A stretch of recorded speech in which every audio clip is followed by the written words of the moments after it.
All right, coming to you live from my car. It's early in the morning. I guess not really early in the morning. It's 10:40 in the morning, but we have, early for, I feel like, news to break. Usually these big things happen later in the day. Derek Carr is still a Las Vegas Raider, and he will be for not just next season, but 3 more seasons on top of that, I believe is how I understand it. So he's under contract now for 4 years, and for it's a 3-year extension, basically, is the way to say it. It's a 3-year, just barely over $40 million a year, which puts him kind of right under what you're seeing the top quarterbacks get paid, but he's still, I believe, the 5th or 6th highest paid quarterback. And so the question becomes, is he the 5th or 6th best quarterback? And for one thing, this is kind of just how quarterback deals work now. That's fair. It's fair to talk about it that way. I gotta be honest, okay, so if you've been following this channel for a while, you know I'm a huge Derek Carr fan. I've been arguing that Derek Carr is a good quarterback for a long time, but if you're getting over 40 million at this point, you have to be elite, and you have to be able to add about 4 wins to your team's win total. That's the way my metric works. That's the way I think a lot of people's metrics that look into the analytics and sort of the cap space and all of that stuff. And listen, I know people are going to say, well, the cap isn't real anyways, who cares? The cap isn't real, but teams have specific amounts of money they're willing to spend on their players. So, yes, maybe the cap itself might not hinder certain contracts. There still is a limit on how much you can pay, and that still does matter. Contracts still do matter, even though it's not necessarily a cap situation. Usually it's a cash thing. But, you have Derek Carr now, who is, listen, here's how this play. I guess here's the optimistic side of things, right? Here's the way this works out: is with the addition of Davante Adams, Carr can turn into that, because he's always been really good, right? But the question is he elite? Is he this top 5 guy? And we have seen flashes of it. He was an MVP candidate before he got hurt. Like, he was legitimately really good that year. He was also really good at the start of last year before all the wonkiness happened. And that was, he hasn't really had a true number 1 receiver. Adams is the first guy we've seen that will really be a true number 1 receiver. So maybe he will turn into that guy. And if he does, hey, this is a great move. You have a star quarterback. And it's kind of one of those things where, well, what are the options? You let Derek Carr walk? That's not a good option. You could trade him. That's an option on the table. But still, if you trade Derek Carr, you're going to be bad for a while, and probably everyone in the organization is going to get fired. So you kind of have no option but to make a trade, you have no option but to pay Derek Carr. And I want to be very clear: Carr is good, and he's still cheap for next year, unless there's weird language in the contract that hasn't been announced yet.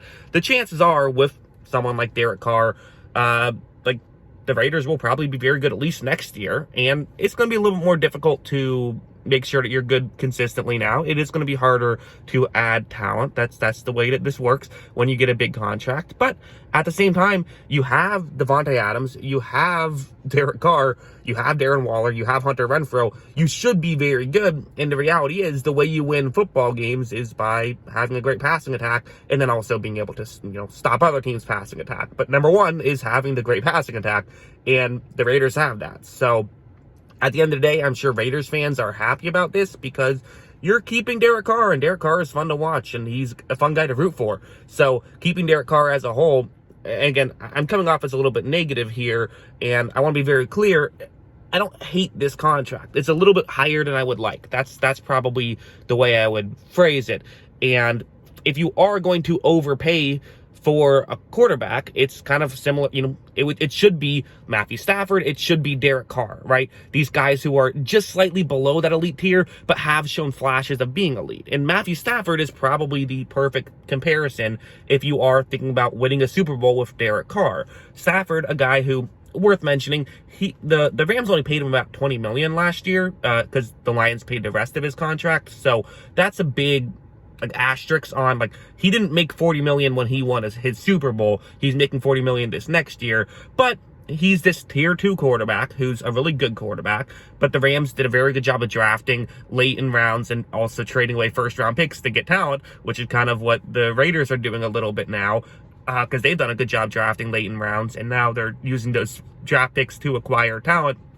And you have a quarterback who, might not be Patrick Mahomes, but you know what? He's shown flashes of being that elite guy, and you just hope that come playoff time, he can make it happen, which he does have a history of being clutch. So that's another just advantage with Derek Carr and with the Raiders, is that he's someone who can just, turn up at certain times, and we've seen that happen. I thought he played solid in the playoff game against Cincinnati. It wasn't spectacular, but that's a good defense that kind of made everyone look not spectacular, and I still thought he did some good things.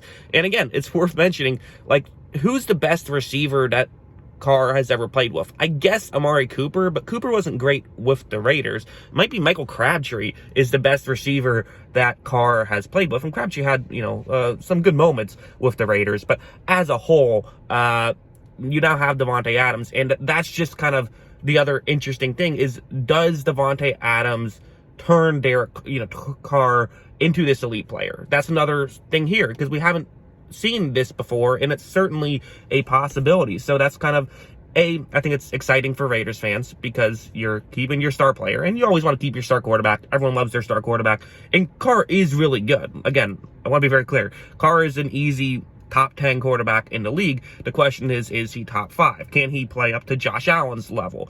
And I don't think he has that ceiling. But can he play up to, Matthew Stafford in the playoffs? Sure. Yeah, we've seen that before. And so that's kind of the hope. So as a whole, I would say that my first reaction is a bit of an overpay. However, I do understand the logic. I think the Raiders are a team that can be good. I just think it's going to be really difficult for them to win a Super Bowl with this contract unless they just nail some draft picks late in rounds. That's what they're going to have to do. And they've done it well before, and I know different GM, but there's still, going to be similar people in the organization that might still be able to, you might have had hands in the Max Crosby pick and might be able to do something similar.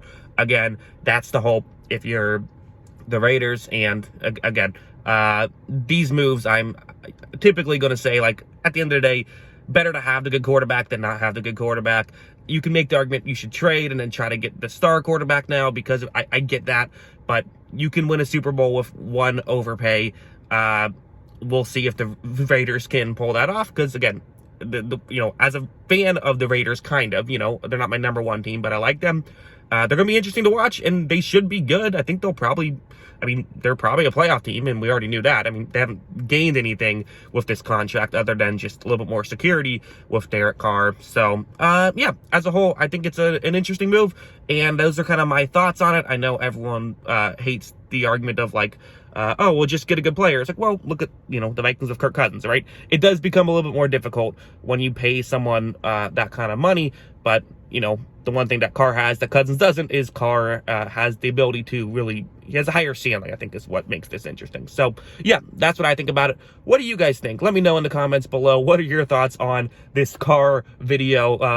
I just put that together. How did I, the pun was right in front of me, in a car, talking about Derek Carr. How did I miss that? 8 minutes into this video. But yeah, anyways, hope you guys enjoyed this.